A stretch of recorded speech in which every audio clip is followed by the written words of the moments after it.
It's been a long road for the Mulry family. Gabriel's mom says that he was living in a nightmare, almost in a catatonic state at times. She calls the state's approval of medical marijuana their answer. Sit your tushy down. 12-year-old Gabriel is a happy, talkative child who loves playing in the family pool. Diagnosed with autism at 16 months, his mom, Jennifer Mulry, says while he had some challenges, things were good. But as he got older, that started to change. He struggled with a severe anxiety disorder similar to PTSD. He seemed terrified most of his waking hours.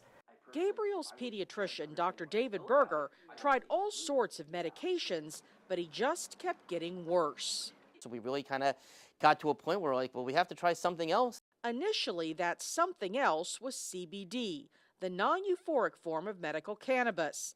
Dr. Berger says while most children with similar symptoms respond well, Gabriel turned out to be the exception.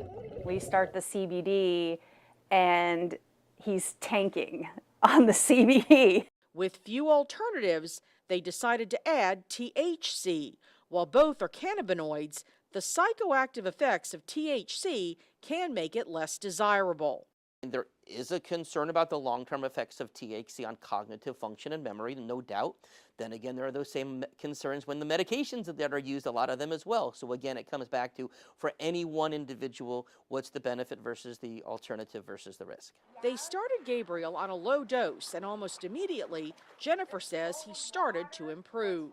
That's when we started to see our kid come back. She says Gabriel's panic attacks and anxiety are under control, and they haven't seen any adverse effects.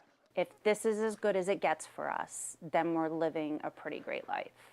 A life she says Gabriel now enjoys rather than fears. Jennifer says she's not sure what her son's future holds, but she says she's always wanted three things for him: health, happiness, and to know that he is loved. And she says right now he has all three. In the Hillsborough County Bureau, Lori Davison, Spectrum, Bay News 9.